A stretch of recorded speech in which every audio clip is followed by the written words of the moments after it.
अस्सलाम वालेकुम दोस्तों, वही हुआ जिसका डर था कि साउथ अफ्रीका के सेमीफाइनल में आकर पांव फिसल गए और एक बार फिर साउथ अफ्रीका ने साबित कर दिया कि वो एक बहुत बड़ी चौकर टीम है और वो हमेशा तारीख उठाकर देख ले तो साउथ अफ्रीका जो है वो सेमीफाइनल और फाइनल में आकर उसके हाथ पांव जो है वो फूलना शुरू हो जाते हैं और उसके बड़े बड़े जो प्लेयर हैं, बड़े नामी ग्रामी बल्लेबाज जो हैं वो अपनी परफॉर्मेंस खो देते हैं। और यकीनन एक बार फिर ऐसे हुआ कि आज सेमीफाइनल कज़ाफ़ी स्टेडियम में चैंपियन ट्रॉफी का दूसरा बड़ा सेमीफाइनल कज़ाफ़ी स्टेडियम में खेला गया, जहां पर पहले टॉस जीतकर बैटिंग का फैसला किया न्यूजीलैंड ने और न्यूजीलैंड की पहली विकेट जो है वो 48 रन पर गिर चुकी थी। विलियम 21 रन बनाकर पवेलियन वापस लौट चुके थे। फिर उसके बाद जिम्मेदारी आई केन विलियमसन और रविंद्रा के कंधों पर और जिस तरह उन्होंने बेहतरीन पार्टनरशिप का मुजाहरा किया और उन दोनों के दरमियान जो पार्टनरशिप और दूसरी विकेट जो है वो 212 रन पर न्यूजीलैंड की दूसरी विकेट गिरी और उसमें अगर उनके स्ट्राइक रेट की बात की जाए और उनकी उम्दा परफॉर्मेंस की बात की जाए और जिस तरह रविंद्रा ने एक बार फिर पांचवी अपनी आईसीसी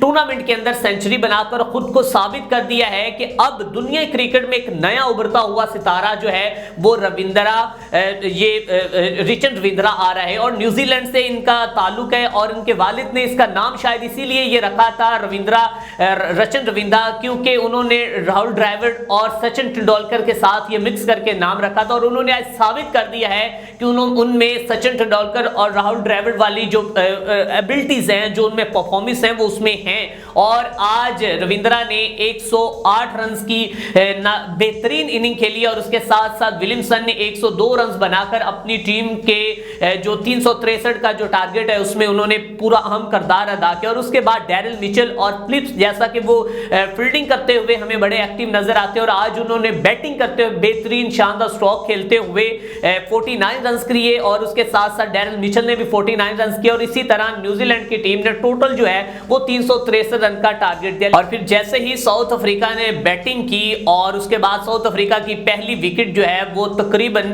21 रन पर गिर चुकी थी, जिसमें 17 रन रियान रिकल्टन बनाकर आउट हो गए। हाल ही में रियान रिकल्टन ने बेहतरीन बल्लेबाजी का मुजाहरा किया था और आज जब हमने साउथ अफ्रीका की टीम पर थोड़ी सी नजर डाली, जैसे ही प्लेइंग 11 सामने आई तो उस वक्त हमने सोचा था कि ये बहुत बड़ा जो कि टफ टाइम देगी और बड़ी फुल स्ट्रेंथ के साथ आ रही है, क्योंकि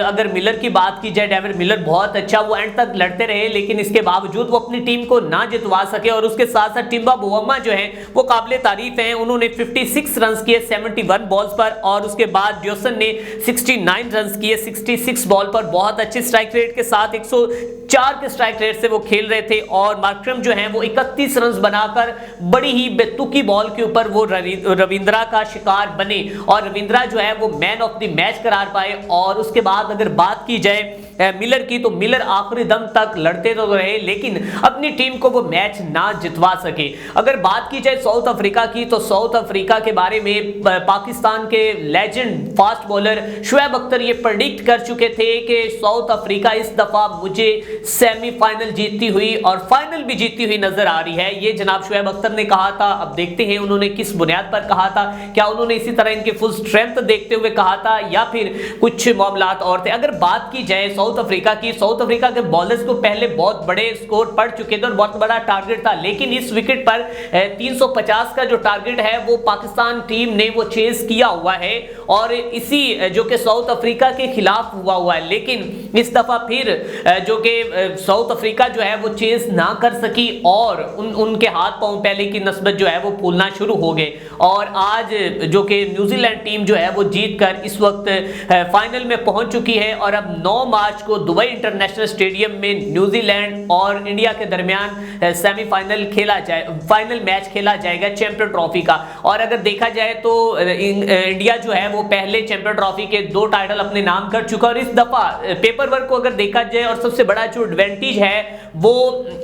एक पिच के ऊपर रहकर जो खेला जा रहा है इंडिया के लिए, वो बहुत बड़ा एडवांटेज है। गौतम गंभीर इसके बारे में कह चुके हैं कि जी हमारे बारे में ये डिस्कस किया जा रहा है, हालांकि हम जो प्रैक्टिस है वो अलग जाके आके करते हैं, लेकिन आप इस तरह ना करें। अगर हमने पाकिस्तान आकर भी खेलना होता तो हम उसके लिए अपने 2 स्पिनर ऐड करते। अब हमें पता था कि हमने सिर्फ दुबई में खेलना है, तो इसीलिए हमने जो है वो 4 स्पिनर ऐड किए। तो अगर अब देखा जाए इंडिया अपनी अच्छी बॉलिंग कर लेता है, इंडिया वहां पर टॉस जीतकर अगर बॉलिंग का फैसला करता है तो, और आपको पता है कि जो विराट कोहली हैं वो वैसे भी चेज मास्टर हैं और वो चेजिंग में अब तक उन्होंने 1000 रन जो हैं वो नॉकआउट मरहले में बनाए और अब तक टोटल जो है विराट कोहली 8000 रन बना चुके हैं जो चेजिंग में उनके, और 6000 उनके रन जो हैं वो फर्स्ट इनिंग में। तो आप खुद सोच लें कि उनके पास इस जैसे जो बड़े बल्लेबाज हैं, तो ये यकीनन जो है इस वक्त हमें जो सिचुएशन नजर आ रही है वो यही है कि मैच फाइनल जो है वो इंडिया जीता हुआ हमें नजर आ रहा है। लेकिन आज के मैच की परफॉर्मेंस यही थी कि जनाब न्यूजीलैंड ने साउथ अफ्रीका को बेहतरीन इनिंग्स के बाद शिकस्त दे दी है और न्यूजीलैंड ने फाइनल तक क्वालिफाई कर लिया है। इसी के साथ अपने मेजबान असलान को दीजिए इजाजत। देखते रहे एसपीएन न्यूज।